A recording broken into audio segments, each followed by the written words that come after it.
Bienvenue sur l'internaute.com et sur ouestfrance.fr pour votre émission politique sur le web. Avec aujourd'hui notre invité Christian Jacob. Christian Jacob, député de Seine-et-Marne et président du groupe UMP à l'Assemblée nationale. Bonjour Christian Jacob. Bonjour. Merci d'avoir répondu à notre invitation. Avec nous également sur ce plateau, Michel Urvois, éditorialiste politique à Ouest France. Bonjour Michel. Bonjour Virginie. Je vous rappelle rapidement le principe. Vous avez une quarantaine de minutes pour nous envoyer vos questions que nous nous ferons un plaisir de transmettre à notre invité. Alors Christian Jacob, entrons tout de suite dans le vif du sujet. Vous venez cette semaine de révéler devant la presse un véritable scandale. Vous avancez que les Français vont subir un matraquage fiscal de 35 milliards d'euros. Alors comment est-ce que vous calculez cette somme qui n'est pas celle obtenue par Jérôme Cahuzac ? Écoutez, d'une manière simple, d'ailleurs, vous avez noté que le ministre du Budget a été suffisamment flou et prudent pour ne pas rentrer dans le décompte. Le décompte, il est simple, c'est celui qui a été fait par la Commission européenne, qui dit en quelque sorte, on accepte le dérapage du déficit cette année, où on sera vraisemblablement entre 3,7 et 3,9, au lieu des 3% prévu. En revanche, il faut que l'année prochaine, on passe en dessous de la barre des 3%, donc on soit autour de 2,7%. Ce différentiel, c'est si c'est 1 point d'écart, c'est 20 milliards. Si c'est 1,2, c'est 24 milliards d'euros. Bon, tous les administrateurs, enfin tous les commissaires de la Commission des finances vous le diront. Le différentiel de déficit à plus d'1 point, c'est entre 20 et 24 milliards d'euros.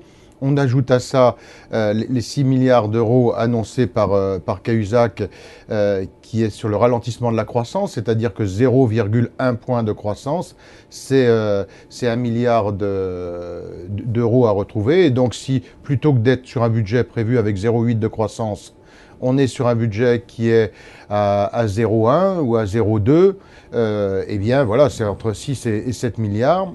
Donc on est déjà à 30. Vous ajoutez ensuite le crédit impôt qui a été voté et qui n'est pas financé, d'ailleurs, ce qui a été annoncé publiquement par le gouvernement. Une partie reste à financer, il reste entre 5 et 6 milliards à trouver. Eh bien, on est ainsi à 35, 36. Et puis après, on peut aussi ajouter les emplois d'avenir, où il y a 1 milliard d'euros qui sera impacté l'année prochaine. Donc voilà comment on est dans une fourchette qui est entre 35 et 40 milliards d'euros. Alors, ce qui est très inquiétant, c'est-à-dire que les chiffres comme ça disent oui, mais finalement, c'est quoi 35 milliards d'euros ?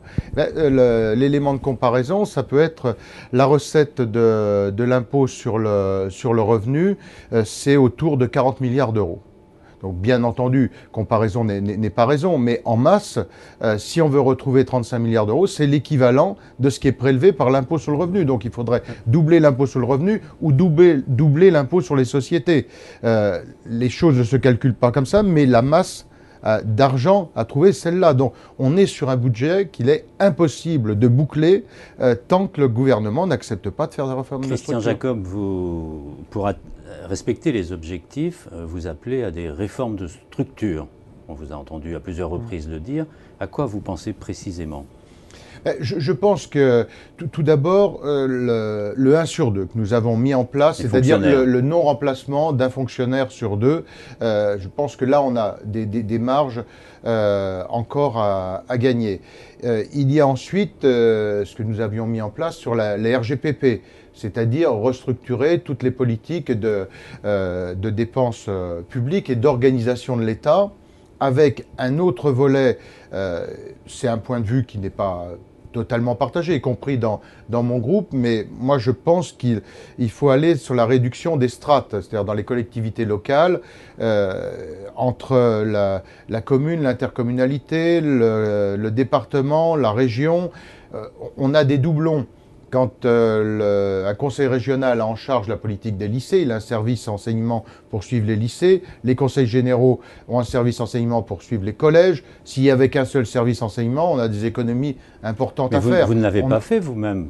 Non, mais on avait créé le conseiller territorial qui permettait de diminuer. Vous savez que le conseiller territorial est cet élu qui se substituait à la fois aux conseillers généraux et aux conseillers régionaux, ce qui permettait en gros en nombre d'élus de supprimer un élu sur deux à peu près sur ces strates. Et donc l'aboutissement était à ne siéger que dans une seule collectivité.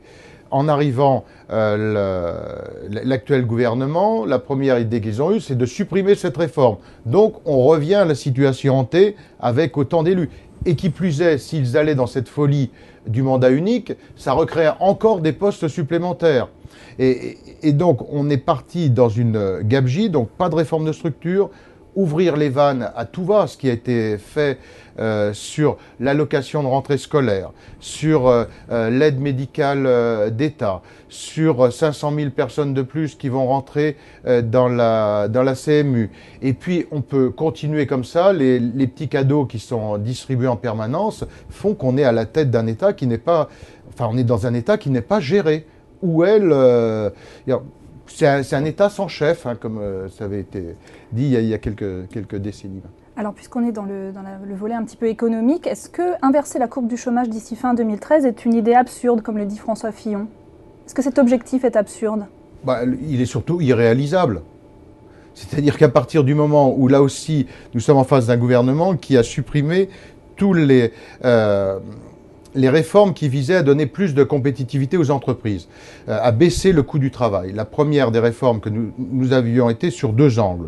Baisser le coût du travail, donc c'était notamment par le financement de la protection sociale sur une assiette plus large avec la TVA compétitivité, qui permettait d'augmenter la TVA, mais en contrepoint de baisser les charges sur salaire, donc charges salariales, charges patronales, et donc avoir un coût du travail plus bas, ce qui permet à nos entreprises d'être plus compétitives pour gagner des parts de marché, donc créer de l'activité, créer de l'emploi.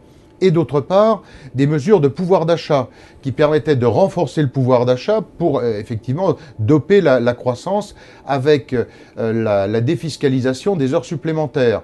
Et c'était une mesure forte pour les ouvriers et les salariés. Là aussi, gouvernement de gauche supprime cette mesure en faveur des ouvriers et des salariés qui leur permettait d'augmenter leur pouvoir d'achat. Donc rien sur la compétitivité, rien sur le pouvoir d'achat. Bien évidemment que c'est complètement irréaliste, enfin impossible de tenir cet objectif fixé par François Hollande. On est dans je dirais les phrases qui font plaisir à entendre, mais sans politique pour l'accompagner derrière.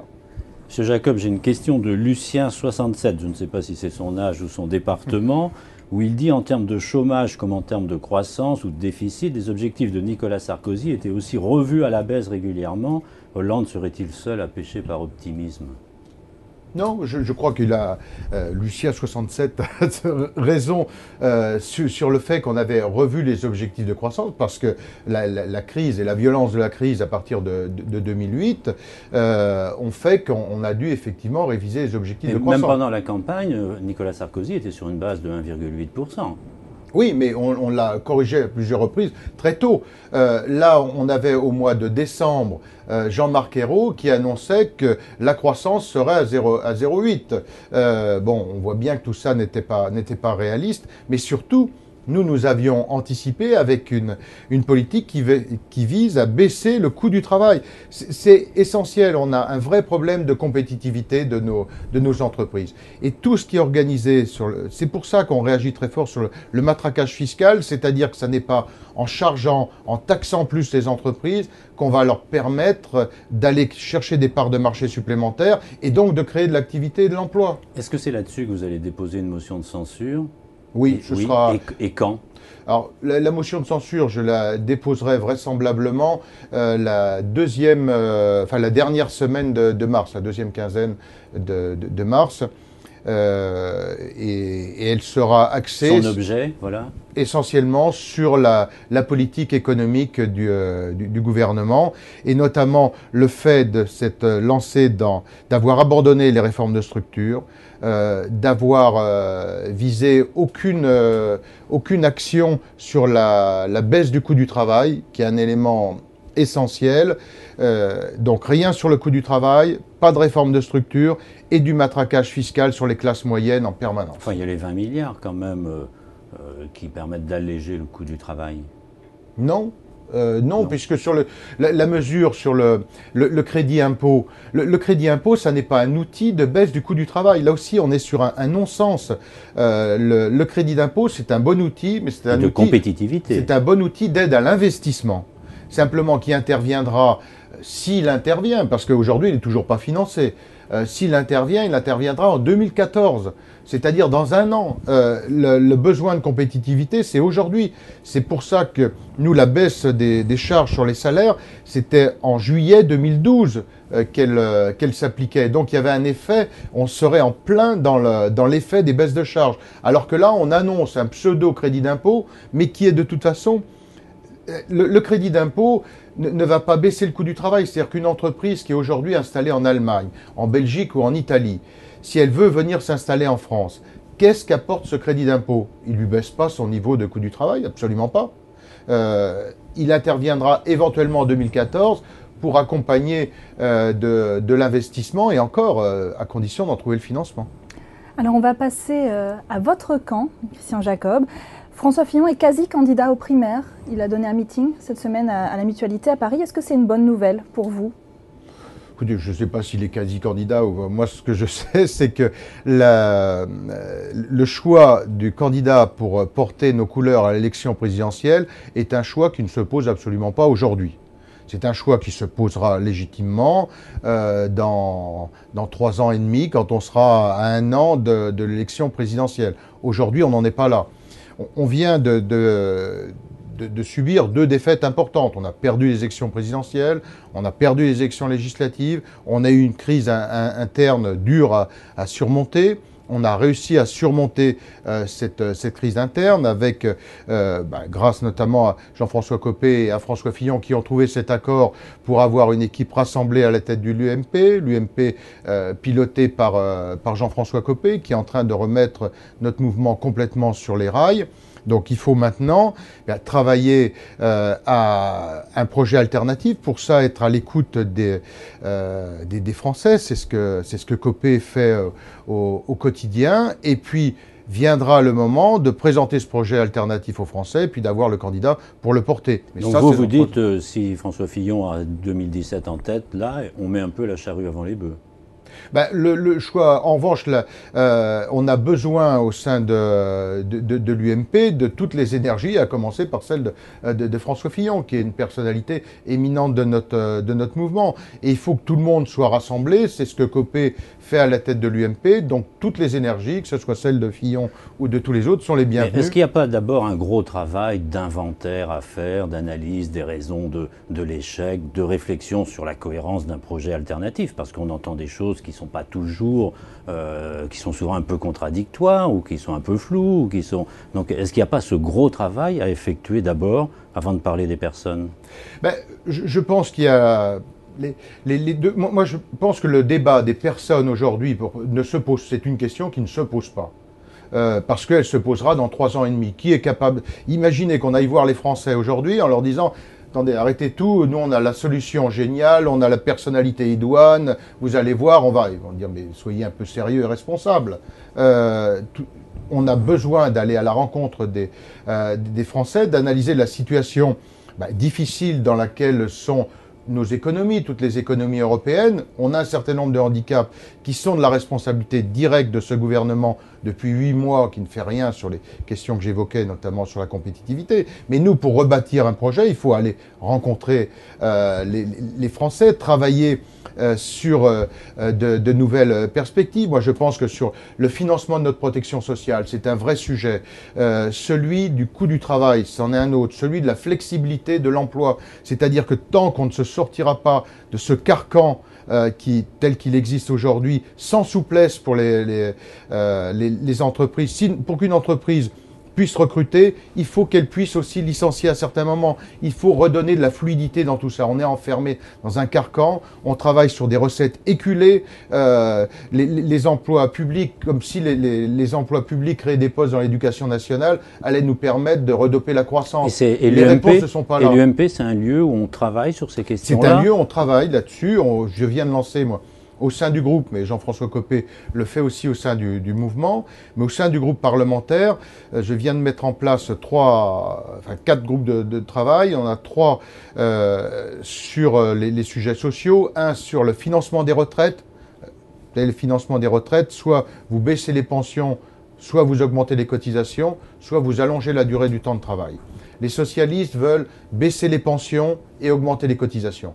Nous sommes pour l'allongement de la durée du temps de travail, mais ne pas baisser les pensions et ne pas augmenter les cotisations. Donc on travaille sur ce sujet. On a celui de l'équilibre de l'assurance chômage. L'assurance chômage aujourd'hui, sur cette année, c'est à peu près 5 milliards de déficit. En cumulé, on est à 27 ou 28. Donc on ne peut pas continuer à avancer comme ça. On a un système d'indemnisation qui est plus élevé, plus long, moins dégressif que les autres pays. Il faut qu'on retravaille là-dessus. La formation professionnelle.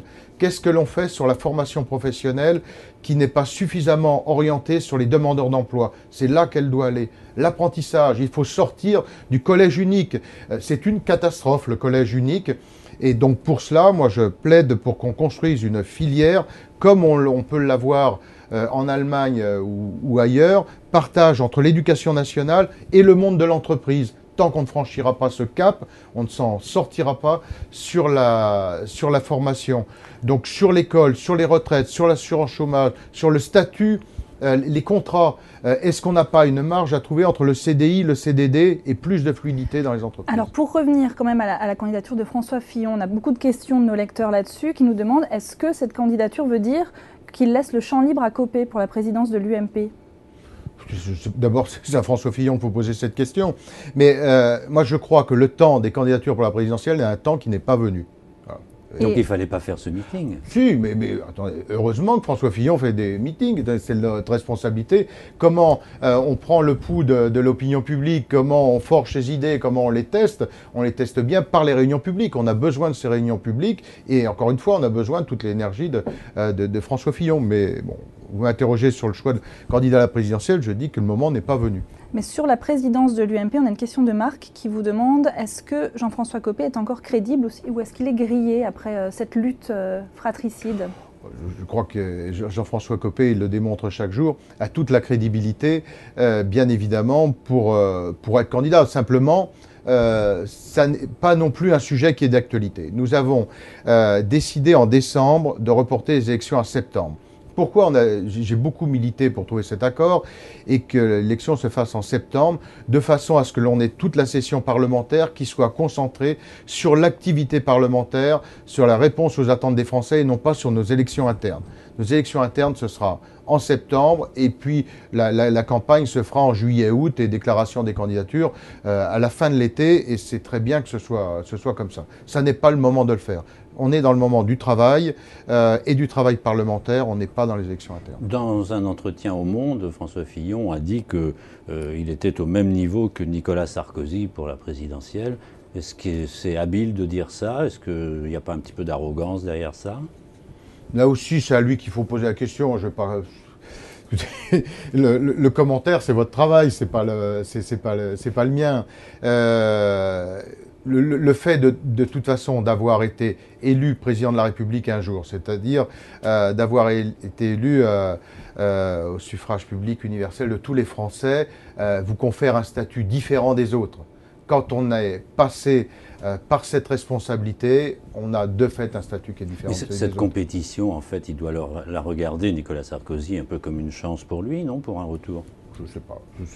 Écoutez, moi je n'ai pas de contact régulier avec Nicolas Sarkozy, il faut interroger ceux qui le voient régulièrement. Christian Jacob, est-ce qu'une primaire Fillon-Sarkozy est envisageable pour 2017? C'est un sujet qui n'est pas d'actualité. Honnêtement, on n'est pas dans ça. Et quelle image on donnerait aux Français d'être dans cette préoccupation? D'abord, ce serait irrespectueux. Ça veut dire qu'on ne prend pas en compte les 2 défaites successives et la crise que nous avons eue. Les Français n'attendent pas ça de nous. Ils attendent qu'on se mette au travail et qu'on soit capable d'apporter des solutions à cette période de crise. Et encore une fois, c'est ce travail que Jean-François Copé fait au sein du mouvement et que modestement, moi, je fais aussi au sein du groupe parlementaire avec tous mes collègues députés. Où on met en place une série de groupes de travail, où on auditionne des personnalités. On vient d'auditionner les responsables de la CGT, de Force ouvrière, de la CFDT, de la CFTC, On va recevoir également les responsables du MEDEF, de l'UPA, de la CGPME, parce qu'on a besoin de s'imprégner des réactions des uns et des autres pour bâtir ce projet. Alors Christian Jacob, on va passer à une autre échéance qui en tout cas fait réagir beaucoup nos internautes. On parle des municipales. Alors on a par exemple une question de Valérie qui nous dit « François Fillon a apporté son soutien à NKM pour les municipales à Paris. Est-ce une façon de l'écarter de la présidentielle ?» Là aussi, comment voulez-vous que je réponde à cette question? Moi, je pense que Paris, aujourd'hui, est gagnable. C'est gagnable pour l'UMP. La victoire annoncée de la gauche, vous savez, en politique, les choses ne se passent jamais comme elles sont prévues.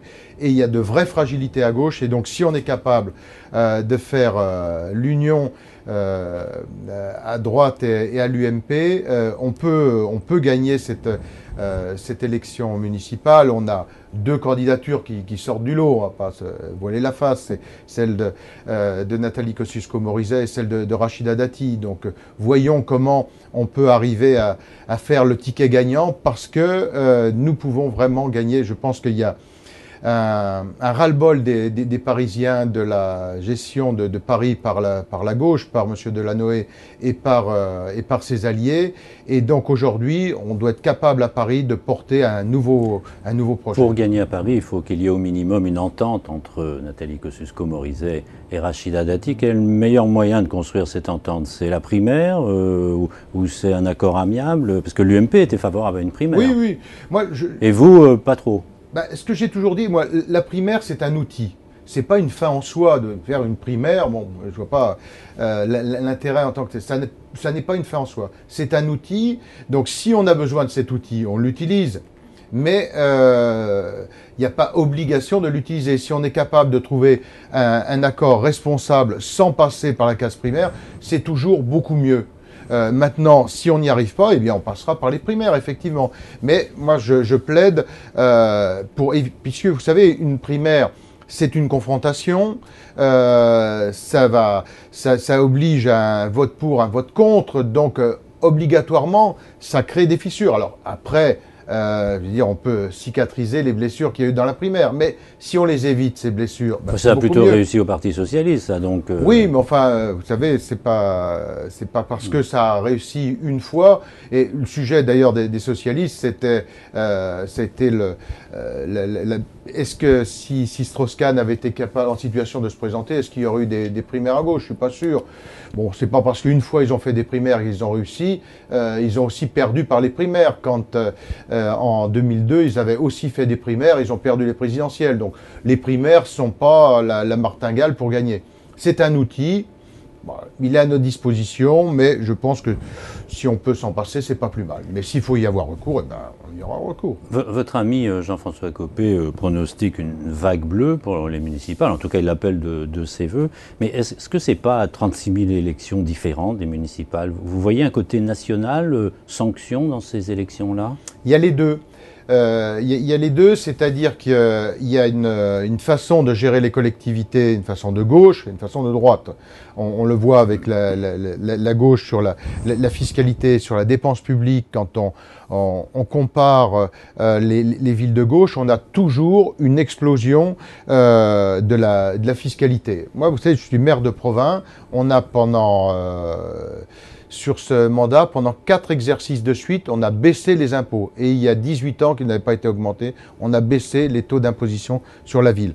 Là, puisque le gouvernement remet en cause les dotations aux collectivités et pour la première fois va baisser les dotations d'État aux collectivités, donc du coup, on va maintenir le niveau d'impôt où il était, mais j'ai toujours mis un point d'honneur à les baisser sur ces 4 dernières années. Et là, il y a une vraie différence. Ensuite, vous avez raison, chaque commune est une entité et donc la campagne, elle est locale. Mais il y a quand même un cadre national, au moins sur le sujet de la fiscalité. Alors, puisqu'on parle de la fiscalité des communes, à Provins, qui est la ville dont vous êtes le maire, l'encours de la dette est passé de 11 297 000 euros en 2001 à 19 868 000 euros en 2011. C'est des chiffres du journal du Net tout à fait. Qui sont communiqués par Bercy chaque année. Comment est-ce que vous expliquez, comment vous pouvez expliquer à nos internautes cette progression? C'est une gestion socialiste. Non, je vous invite à venir voir d'abord baisse des impôts, je vous le rappelle, c'est ce qui compte, ce qui est important pour...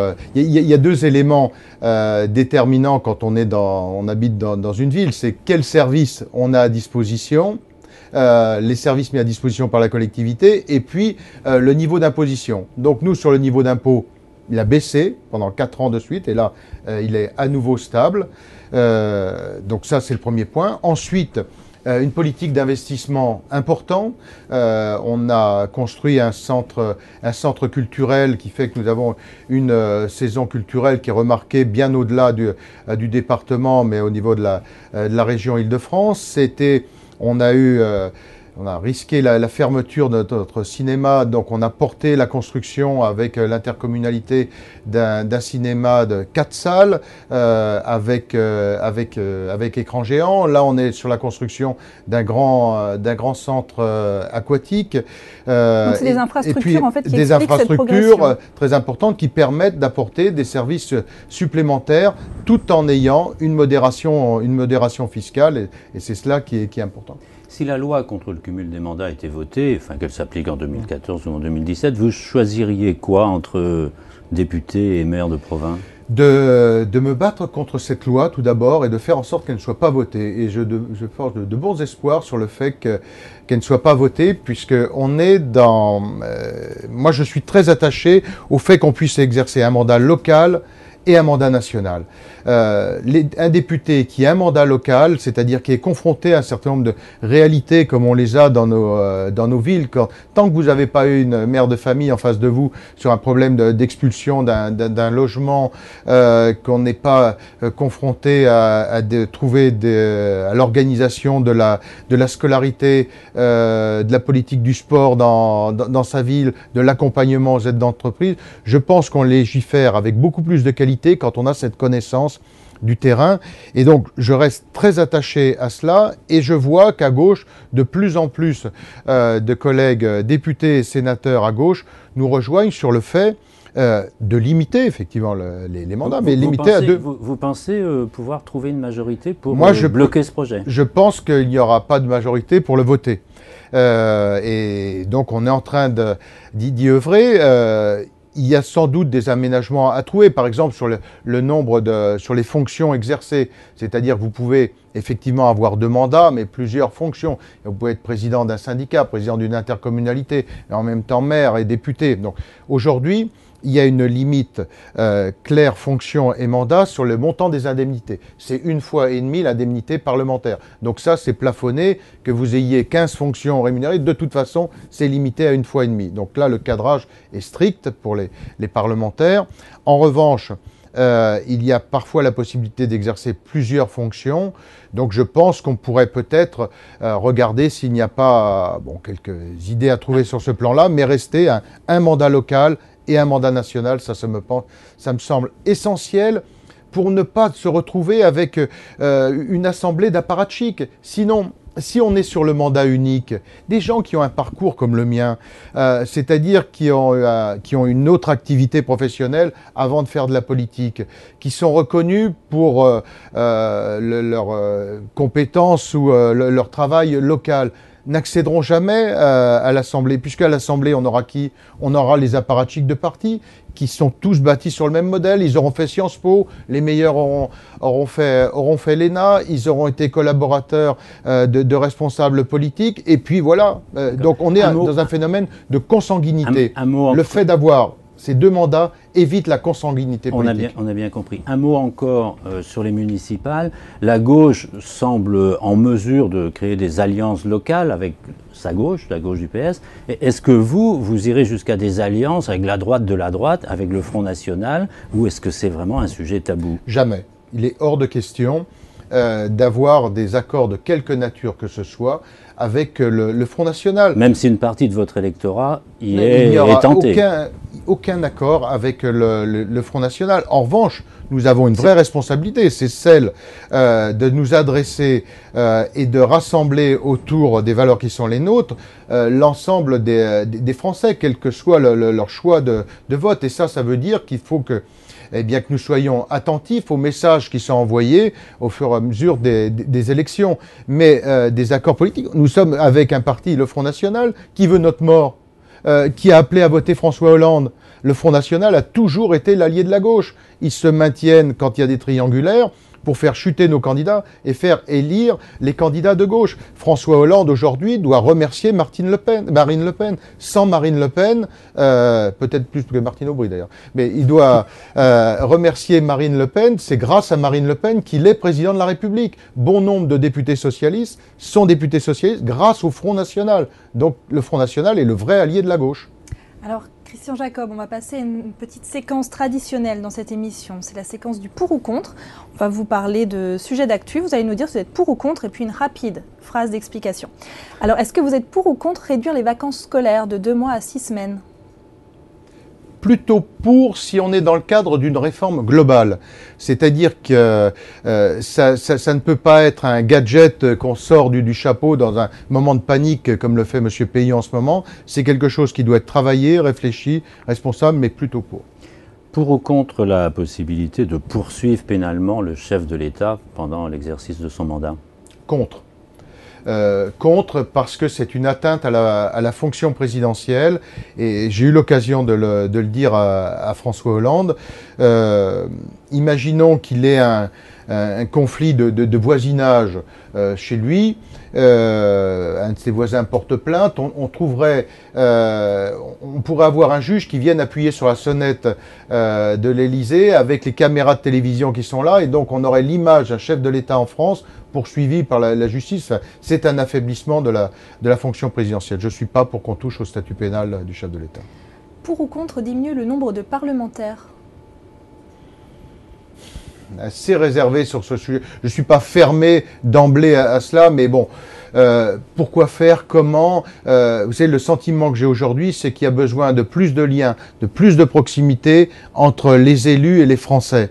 Donc, est-ce que c'est en diminuant le nombre de parlementaires? Là aussi, ce serait une réforme gadget. Il faut le globaliser, c'est-à-dire réfléchir à la représentation dans les communes, les intercommunalités, les départements, les régions et l'État. Donc c'est un tout qui doit être fait, mais pas de mesures gadget comme ça. Alors, question complémentaire, pour ou contre une dose de proportionnelle aux législatives ? Complètement contre.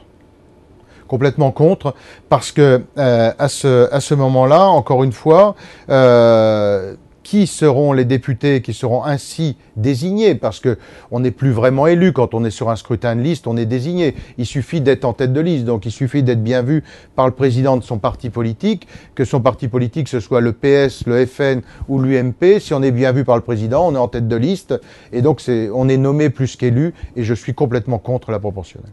Et enfin, pour ou contre la fiscalisation des allocations familiales ? Totalement contre.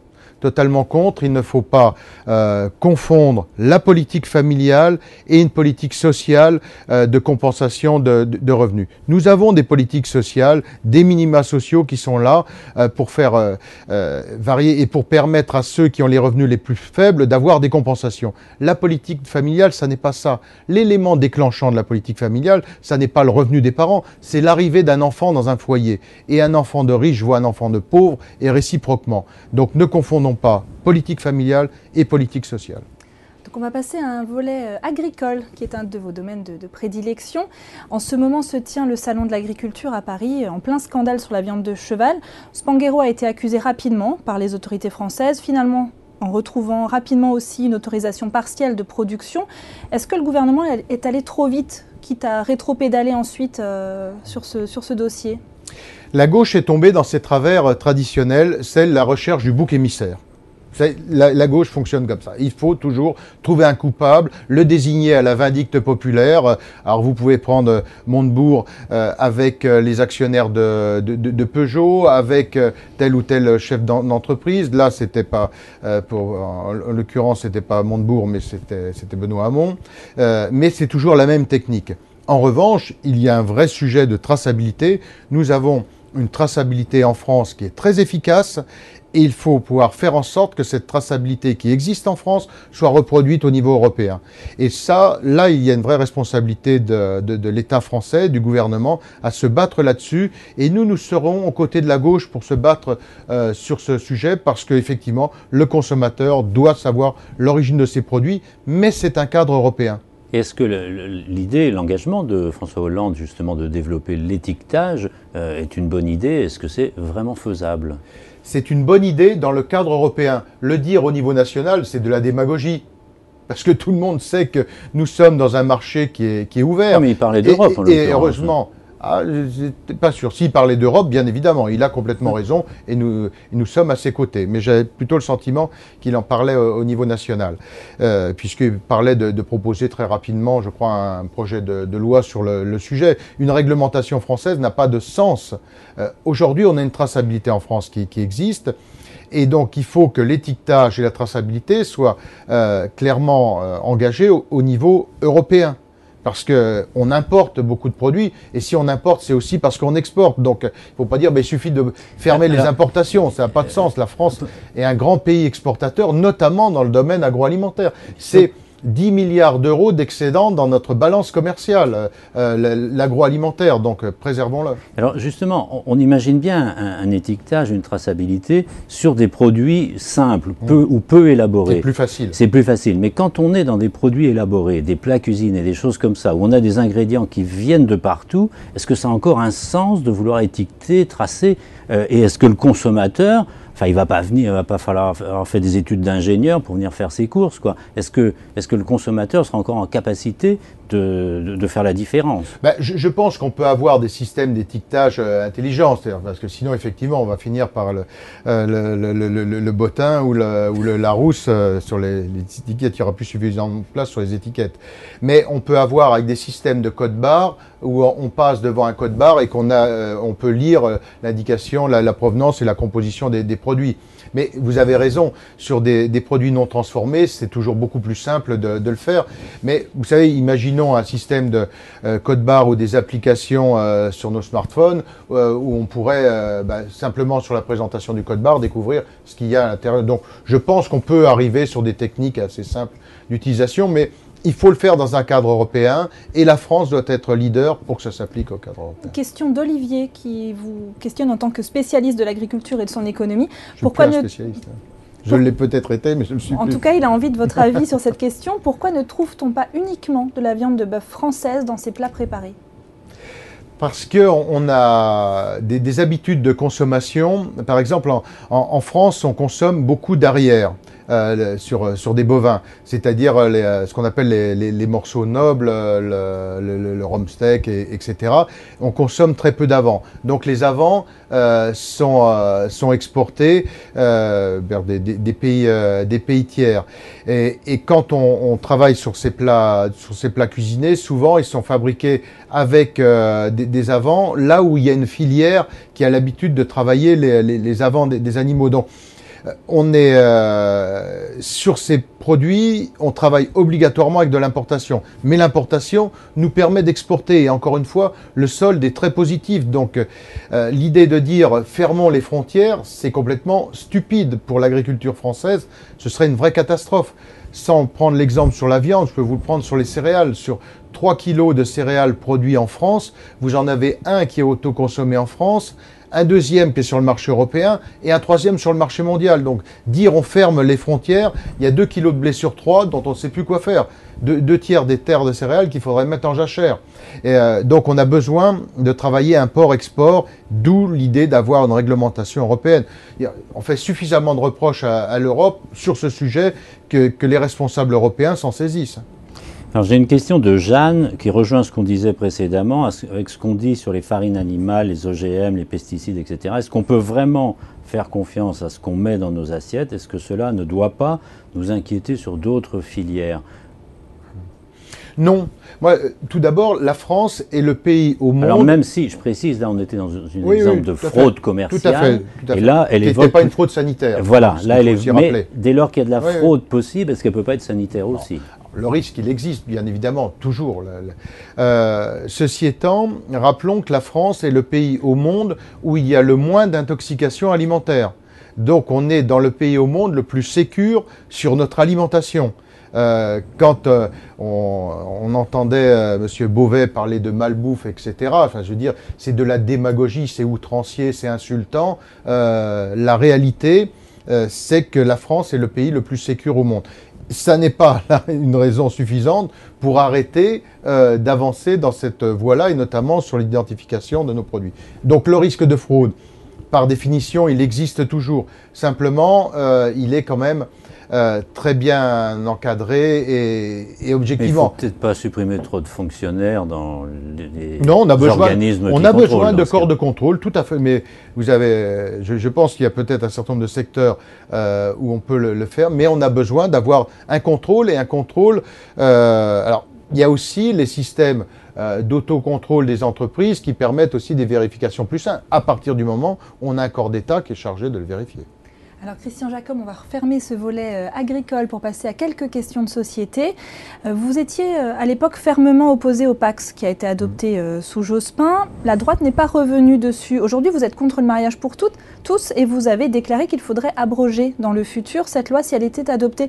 Est-ce que ça veut dire que si prochainement des couples homosexuels s'unissent, on reviendra sur cette union ? Si la droite passe. Non, bien sûr que non. Bien sûr que non. Simplement, ce que je dis, c'est que ce que la loi a fait, la loi peut le défaire. C'est-à-dire que le sujet de fond, ça n'est d'ailleurs pas tant le mariage, mais en France, c'est lié. Mariage et adoption sont liés. C'est pour ça qu'en ouvrant le droit au mariage aux couples homosexuels, on ouvre également le droit à l'adoption.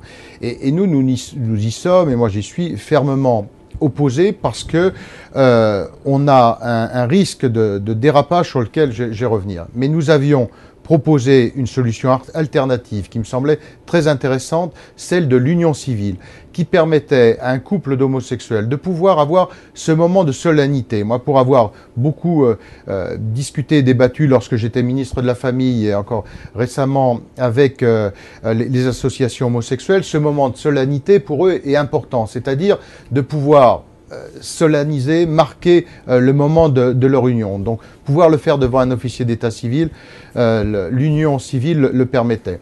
Ensuite, ça permettait également une protection juridique pour les couples homosexuels, d'avoir une compensation également lorsqu'il y avait dissolution de l'union. Mais aller sur l'adoption, c'est ouvrir sur la procréation médicalement assistée pour convenance personnelle. Aujourd'hui, elle est autorisée et c'est un bien, et moi je suis un défenseur de la PMA, de la procréation médicalement assistée, lorsqu'on est en face de couples qui sont stériles, c'est-à-dire de tout faire par la recherche pour faire en sorte, par la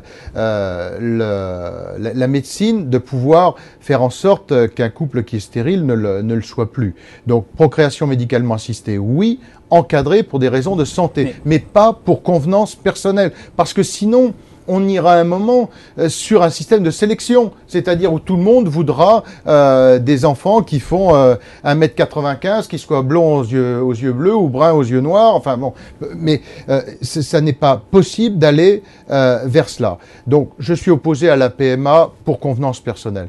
Opposé également totalement à la gestation pour autrui, parce que si on ouvre le droit à la PMA pour les couples de femmes, la réciprocité, et d'ailleurs un certain nombre de collègues parlementaires à gauche le revendiquent, c'est la possibilité d'ouvrir la gestation pour autrui pour les couples d'hommes. Et ça veut dire quoi, la gestation pour autrui? Ça veut dire qu'on rentre dans la marchandisation des corps. Et l'honneur de la France, de tous ces gouvernements, de droite et de gauche, qui se sont succédés jusqu'à aujourd'hui, c'est d'avoir toujours refusé la marchandisation des corps de femmes.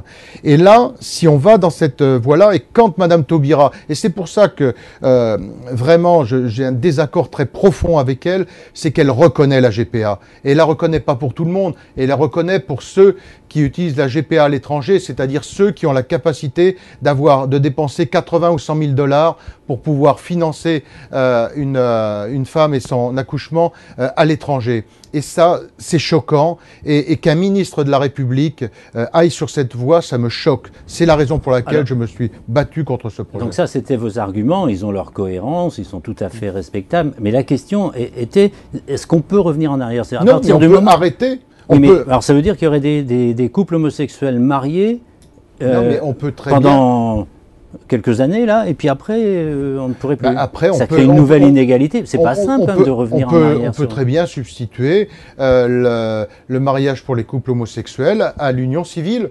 C'est tout à fait possible. Donc on leur dit, vous avez été mariés, mais maintenant on dit c'est une union civile. On passe votre mariage en union autre? Non, parce que ce qui a été fait a été fait. Il n'y a pas rétroactivité de la loi. C'est un principe. Donc voilà, ce qui a été fait est fait.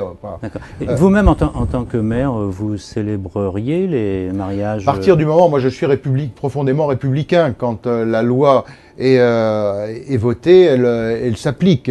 Sinon, si on ne veut pas l'appliquer, il faut faire autre chose. Voilà. Très bien. Donc on va terminer cette émission avec quelques questions d'actu, très rapidement. Pour chaque jour qui vient de s'écouler, on vous fait commenter rapidement une actualité. Alors ce week-end au Salon de l'Agriculture, François Hollande a affirmé un enfant, tu ne verras plus Sarkozy. Alors à droite, des personnalités se sont indignées. Est-ce qu'on n'en fait pas un peu trop sur cette déclaration, sur cette petite blague? Peut-être, mais c'est pas au niveau d'un président de la République, parce que ça fait 2 fois en une semaine, une sur le pape, c'est pareil. On attend autre chose du président de la République. Attendez, François Hollande, il n'est plus le géo du PS, il est président de la République, donc qu'il soit complètement dans sa fonction et qu'il évite ce genre de choses. Mais à l'époque, Nicolas Sarkozy, au Salon de l'Agriculture, avait lâché un « casse-toi, pauvre con », ce qui n'est pas... Oui, j'avais pas fait partie des admirateurs de cette formule. C'est un lieu dangereux, le Salon d'Agriculture. Non, regardez, Jacques Chirac a construit toute sa popularité dessus. Ça, c'était le week-end. Lundi, les Italiens ont voté pour la 2e journée consécutive, pour des législatives dont on sait le résultat, pas de majorité, un pays extrêmement instable. Alors, qui a perdu, selon vous? Monti, la rigueur, l'Europe, Merkel, Hollande Les Italiens. Et la classe politique italienne, c'est d'abord une sanction à la classe politique italienne, aux excès de Silvio Berlusconi, et puis à ceux de M. Monti. On n'a pas, vous savez, la politique, ça n'est pas mettre un haut fonctionnaire à la tête de l'État. Il y a besoin d'avoir une âme, un projet, d'engager, de conduire un peuple. C'est ça la responsabilité du politique. Quand on est devant des personnalités comme M. Monti, qui hésitent à se présenter en disant en gros les élections c'est pas pour moi, mais on ne demande pas à un président, un premier ministre, un chef de parti d'être un haut fonctionnaire. Sinon, il faut supprimer les élections. Et donc, c'est cela qui était payé. Et ceux qui perdent aujourd'hui, ce sont d'abord les Italiens. Alors, mardi, donc les chiffres du chômage, ils ont été dévoilés, on les connaît, on est proche du record de 97. Les emplois aidés n'ont pas encore produit leurs effets. Or, on se souvient que Nicolas Sarkozy les avait abondamment utilisés début 2012. Donc, est-ce qu'ils n'auront pas quelque utilité sur les statistiques dans les mois qui viennent? Moi, je pense qu'il faut sortir de ces vieilles recettes éculées. Je pense qu'il faut aller vers une baisse du coût du travail, tout miser sur l'entreprise. C'est sur l'entreprise que l'on crée l'activité. Les emplois aidés peuvent être des solutions d'accompagnement à certains moments. Par exemple, d'accompagner une entreprise qui fait le pari de la jeunesse sur des formations par apprentissage ou par alternance. Mais on n'apporte pas une réponse à l'emploi par l'emploi public ou par l'emploi aidé. Alors on passe à l'actu d'hier, mercredi. Stéphane Hessel est décédé. Qu'est-ce que vous retiendrez de cette personnalité? Un grand résistant. Bon, partageait pas les convictions de Stéphane Hessel, mais au-delà de ça, beaucoup de respect pour ce qu'il a fait, pour ce qu'il a été, pour un homme de grande conviction. Et donc, même si on peut être très opposé dans le combat politique, c'est une grande personnalité qui s'est éteinte. Donc le droit à l'indignation, vous le gardez quand même? Oui, vous savez, je suis un ancien syndicaliste, donc le droit à l'indignation, je le reconnais. Jeudi, donc aujourd'hui, c'est le dernier jour de l'exercice du pape qui part en retraite. Qu'est-ce que vous inspire cette démission ou ce retrait? Est-ce que finalement, les hommes politiques n'auraient pas quelques leçons à en tirer, notamment ceux qui cumulent dans le temps? Ouais, c'est différent. C'est différent. D'ailleurs, moi je préfère retrait à démission. Il se retire parce qu'il considère, et c'est un moment de grande responsabilité qui mérite vraiment d'être salué, parce qu'il considère qu'il n'a plus la force physique et intellectuelle, pour reprendre sa formule, pour assumer les responsabilités qui sont les siennes. Oui, c'est une vraie leçon de vie qu'il donne. Mais faire l'analogie avec le cumul des mandats, je pense qu'il n'y a aucune comparaison à faire. Mais c'est un moment de grande responsabilité qui mérite vraiment d'être salué parce que ça nous a touchés. D'abord, on n'avait pas l'habitude. C'est qu'il y a une bataille pour savoir si c'était au 14e ou au 17e que c'était arrivé, donc je ne sais pas. Mais toujours est-il que dans la mémoire collective, on ne l'avait pas à l'esprit. C'était pour des raisons différentes. Ouais. Ce sera le dernier mot de cette émission. Merci Christian Jacob d'y avoir participé. Merci à vous. Merci de m'y avoir invité. Merci Michel Urvois, merci à Steve Marquez, à Cécile Debise et à Florent Fauvin, la technique. Merci à vous de nous avoir suivis et restez connectés pour une prochaine émission sur l'internaute.com et ouestfrance.fr.